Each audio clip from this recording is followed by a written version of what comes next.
Hi friends, రోజుకొక మంచి మాటలో ఈరోజు ఒక యోగి ఆత్మకథ 73 రోజు విందామండి. నిన్నటి రోజుని పరమహంస యోగానంద గారు శరీరాన్ని వదిలిన తన శిష్యుడైన కాశీ ఆత్మ ఏ తల్లి గర్భంలో ప్రవేశించిందో తెలుసుకోవటానికి చేసే ప్రయత్నాల గురించి చెప్పుకుంటున్నాం. మరి ఈరోజు వినండి. ఒక రహస్య యోగ ప్రక్రియను ఉపయోగించి నాకు అనుభవముల మధ్య అంతర్బిందువైనటువంటి ఆధ్యాత్మిక నేత్రం అనే మైక్రోఫోన్ ద్వారా కాశీ ఆత్మకు నా ప్రేమను ప్రసారం చేశాను. కాశీ త్వరలోనే భూమికి తిరిగి వస్తాడని, నేను కనుక అవిచ్ఛిన్నంగా అతనికి నా పిలుపును ప్రసారం చేసినట్లయితే అతని ఆత్మ జవాబిస్తుందని నా అంతరంగ శక్తితో తెలుసుకోగలిగాను. కాశీ పంపించే అత్యల్ప ఆ వేగాన్ని కూడా నా వేళ్లలోనూ, ముంజేతుల్లోనూ, వెన్నులోనూ అనుభూతం చేసుకోవచ్చని కూడా నాకు తెలిసింది. అతని ఈ పాటికి ఏ తల్లి గర్భంలోనూ పిండంగా శరీర ధారణ చేసి ఉంటాడన్న నమ్మకం నాకు కలిగింది. అందుచేత అతనున్న స్థలం ఏ దిశగా ఉందో కనుక్కోవటానికి పైకెత్తిన నా చేతుల్ని యాంటినాలుగా ఉపయోగిస్తూ తరచూ నేను గుండ్రంగా తిరుగుతూ ఉండేవాడిని. ఏకాగ్రత సంధానమైనటువంటి నా హృదయం అనే రేడియోలో అతని నుంచి వచ్చే ప్రతిస్పందనల్ని అందుకోవాలని ఎంతగానో ఆశిస్తున్నా. కాశీ చనిపోయిన తరువాత 6 నెలల పాటు నేను ఈ యోగ ప్రక్రియను తరగని ఉత్సాహంతో నిలకడగా సాధన చేశాను. ఒకనాడు ప్రొద్దున్నే కలకత్తాలో జనసమర్థంగా ఉన్న బౌబజార్ అనే పేటలో కొంతమంది స్నేహితులతో పాటు నడుస్తూ మామూలు పద్ధతిలో చేతులు పైకెత్తాను. మొట్టమొదటిసారిగా ఒక ప్రతిస్పందన వచ్చింది. నా వేళ్లలోంచి, అరిచేతుల్లోంచి విద్యుత్ వేగాలు లోపలికి ప్రసరిస్తూ ఉండటం కనిపెట్టి నేను ఎంతగానో పులకించిపోయాను. ఆ విద్యుత్ ప్రవాహాలు నా చైతన్యంలోని ఒకానొక గ్రహాంతర స్థానం నుంచి అత్యంత ప్రబలమైన ఆలోచనగా రూపాంతరం చెందాయి. నేను కాశీని, నా దగ్గరికి రండి అంటూ వినిపిస్తుంది. నేను హృదయం అనే రేడియో మీద ఏకాగ్రత నిలిచినప్పుడు ఆ ఆలోచన దాదాపుగా నా చెవికి వినవచ్చింది. కాశీకి సహజ లక్షణమైన కొద్దిపాటి బొంగురు గొంతుతో గుసగుసలాడుతున్నట్టుగా పిలిచిన పిలుపును మళ్ళీ మళ్ళీ విన్నా. నా స్నేహితుడు ఒకటి చెయ్యి గుంజి పట్టుకుని ఆనందంగా చిరునవ్వు నవ్వాను. కాశీ ఎక్కడున్నది నేను తెలుసుకున్నట్టుగా అనిపిస్తుంది నాకు. ఆనందంతో నేను గిరగిరా తిరగటం ప్రారంభించాను. నా స్నేహితులు దారిని పోయే జనం నన్ను సోజ్యంగానే చూస్తున్నారు. నేను దగ్గరలో ఉన్న ఒక సందు వైపు తిరిగి ఉన్నప్పుడు మాత్రమే నా వేళ్లలో విద్యుత్ తరంగాలు జల్లుమనిపిస్తున్నాయి. ఆ సందుకు పాము సందు అన్న పేరు సరిగ్గా సరిపోయింది. సన్నగా ఉంది. నేను తక్కిన వైపులకు తిరిగినప్పుడు ఆ సూక్ష్మ విద్యుత్ ప్రవాహాలు అంతరించిపోతున్నాయి. అప్పుడు అర్థమైంది, ఇది కాశీ ఆత్మ. ఈ సందులో ఒక ఇంట్లో ఒక తల్లి కడుపులో ఉందన్న సంగతి తెలుసుకున్నాను.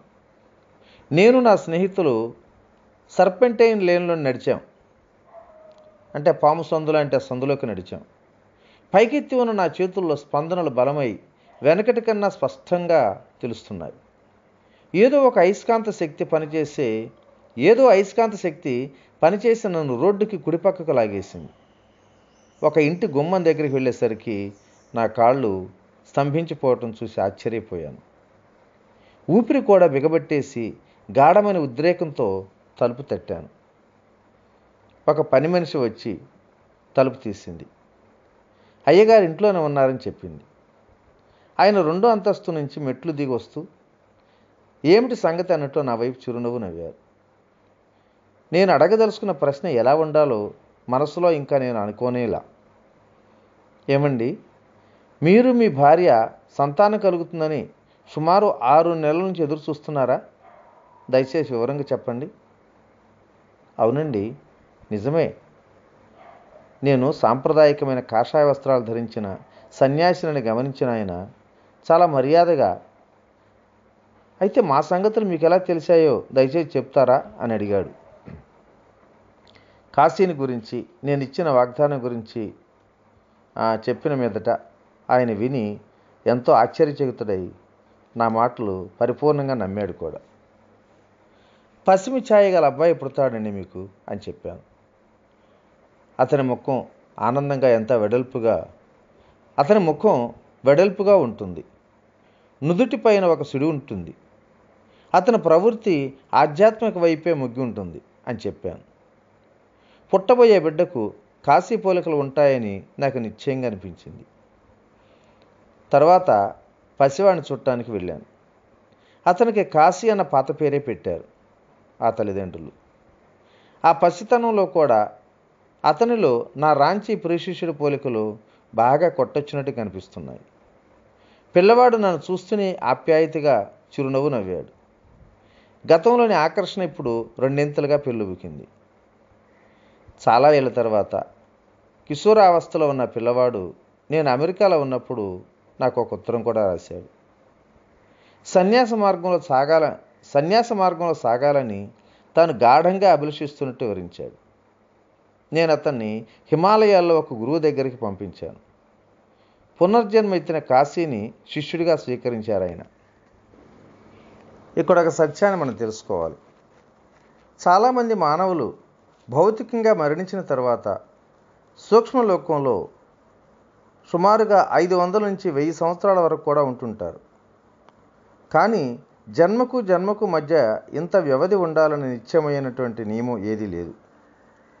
భౌతిక శరీరంలో కానీ సూక్ష్మ శరీరంలో కానీ ఒక మనిషికి కేటాయించిన జీవితకాలం అతని కర్మానుసారంగా నిర్ధారితమై ఉంటుంది. చావు చిన్నసావు అనిపించుకునే నిద్ర కూడా మర్చులకు ఆవశ్యకమైనవే. ఆత్మ సాక్షాత్కారం పొందని జీవిని ఇవి ఇంద్రియ బంధనాల నుంచి తాత్కాలికంగా విముక్తి చేస్తాయి. మానవుడి మౌలిక ప్రకృతి ఆత్మ కనుక అతడు నిద్రలోనూ చావులోనూ తన అశరీరత్వాన్ని పునరుజ్జీవింపజేసే జ్ఞాపికలు కొని పొందుతాడు. హిందూ పవిత్ర గ్రంథాల్లో చెప్పిన ప్రకారం సమతులన కర్మ నియమం చర్య ప్రతిచర్యలకు కార్యకారణాలకు బీజ ఫలాలుగా సంబంధించినది. ప్రతి మనిషి తన నైసర్గిక ధర్మ వర్తనలో తన ఆలోచన ద్వారాను చేతల ద్వారాను తన భవితవ్యాన్ని తానే మలుచుకుంటాడు. తెలివిగాను తెలివి తక్కువగాను అతడు చాలన చేసినటువంటి విశ్వశక్తులు ఒక బిందువు దగ్గర మొదలై వృత్త పరిధి తప్పనిసరిగా ఆ బిందువు దగ్గరికే తిరిగి వచ్చి వృత్తం పూర్తి అయినట్లుగా ఆరంభ కేంద్రమైనటువంటి అతని దగ్గరికి తప్పనిసరిగా తిరిగి రావాలి. ఈ ప్రపంచం ఒక గణిత సమీకరణలా కనిపిస్తుంది. నువ్వు దాన్ని ఎలాగైనా తిప్పు, దానంతట అది సమతుల్యం చేసుకుంటుంది. నిశ్శబ్దంగాను నిశ్చయంగాను ప్రతి రహస్యము వెల్లడవుతుంది. ప్రతి నేరానికి శిక్ష పడుతుంది. ప్రతి సుగుణానికి బహుమతి వస్తుంది. ప్రతి అన్యాయానికి పరిహారం కూడా లభిస్తుంది. జీవిత అసమానతల వెనుక ఉన్న కర్మను న్యాయసూత్రంగా అవగాహన చేసుకున్నప్పుడు మానవ మనస్సులో మానవుడి మీద ఉన్న ఆగ్రహం తొలగిపోవటానికి ఇది ఎంతగానో తోడ్పడుతుంది. ఓకే మై డియర్ మాస్టర్స్, మరి ఈరోజు ఈ మంచి మాటను ఇంతటితో విరమించుకుందాం. రేపటి రోజుని రవీంద్రనాథ్ ఠాగూరు మరి పరమహంస యోగానంద్ గారు ఆ విద్యాలయాల్ని ఎలా చూశారో వాటిని గురించి మనం రేపు చెప్పుకుందాం. ఓకే. ఇట్టు మీ రామిరెడ్డి మానసరారం. Thank you.